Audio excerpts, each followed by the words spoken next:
හයි හයි ළමයි ඔන්න සංචාරය පටන් ගන්න හදන්නේ. දන්සල් අඳින්න යන්නයි හදන්නේ. මේ අපේ නෑ. කොහොමද? මෙහෙට දාන්න ඔළුව. කෝ කියන්නේ විතරයි දාන්න. මේ නලාවක් කරන් දුන්නේ නැහැ කියලා අඬනවා. බලමු අද නලාවක් හම්බෙයිද කියලා. ඊයේ නලාවක් තිබුණා. යන්නේ නැහැ.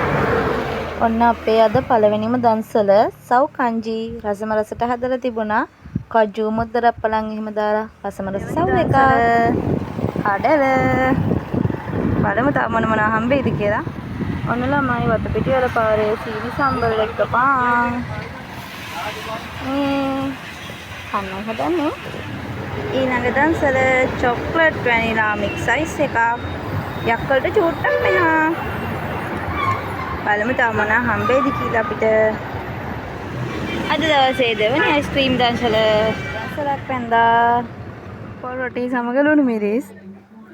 මේකේ සීනි සම්බල් පාන්. ආයෙ හම්බුණා ළමයි අච්චාරු දන්සලකුත්. ඔන්න ළමයි පොල් කට්ටේ බෙලිවල් දන්සලක් හම්බුණා. මේ දියුලපිටිය ටවුන් එකේ තොරණ එකත් ලස්සනයි. මේක හදලා තිබ්බේ පල්ලේ වලින් බාඳුරාගොඩ පාරට දාලා ටිකක් දුර යනකොට වංගුවක් තියෙන වංගුවේ මේක හදලා තියෙන්නේ බුදුහාමුදුරන්ට දෙව්ලොවට ආරාධනා කරාම ධර්මයේ දේශනා කරන්න කියලා සක්‍ර දෙවියන් සහ දෙවිවරුන් බුදුහාමුදුරන්ව පිළිගත් විදිහ කියලා තමයි එතන ගහලා තිබුණේ. ඇත්තටම මාර ලස්සනයි සව් කොළ වලින් මල් වගේ හදලා ඒක මාරම ලස්සනට හදලා තියෙනවා. ඇස් දෙකෙන්ම දකින්න ඕනි එක. ඉතින් පුළුවන් හැමෝම ගිහිල්ලා බලන්න. මේක නම් භූත මන්දිරයක්. පස්යාලෙන් ඉඳලා අත්තන ගල්ලට යනකොට එල්ලක්කල හරිය පාස් වෙනකොට තියෙන්නේ. ඉතින් මේ භූත මන්දිරේ මේ පටන් ගන්න තැන නටන කෙනා ඉන්නේ. මම බය හින්දා ගියේ නෑ. තවත් කඩලා දන්සලක්. රසම රසයි. මේ මාළු පාන් එක්ක ඉඟුරු තේ දන්සල නම් තිබ්බේ යක්කල් පැත්තට යනකොට.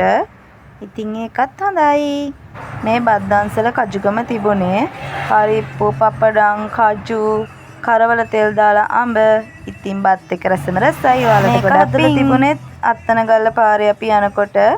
ඒකත් ලස්සනයි. ඉතින් ඔයාලත් යන්න මේවා බලන්න. මේ අපේ අන්තිම දන්සල. දන්සලේ වත මිනී කනත් කෝපි දන්සල. හෙටක් තියෙනවා.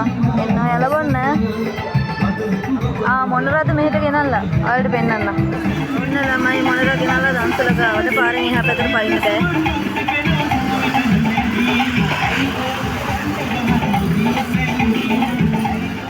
ඔන්න ළමයි අපි ගෙදර ආවා. දැන් වෙලාව 12යි. ඉතින් වෙසක් බල්ලත් ඉවරයි. දන්සල් ඇඳලත් ඉවරයි. සමහරට ඉතින් හෙට නිද දිහාට ඔය කොහේ හරි ළඟ තියෙන ඒවාට යවෙන්න ඉඩ තියෙනවා ෂුවර් නෑ මොකද අයියා වැඩට යන්න ඕනේ. එතකොට එයාලා ඔෆ් වෙන ටයිම් එකක් කියන්න බෑ රැයට 9 වුණොත් කොහොමත් යන්න බෑනේ. මං කඩේ අරින්න ඕනේ. අද දවසත් කඩේ වහලා තිබ්බට එනකන් කෝල් කරනවා.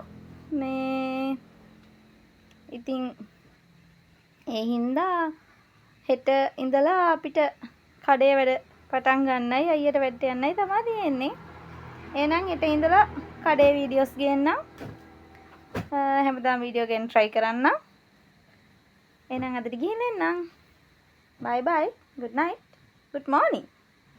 bye.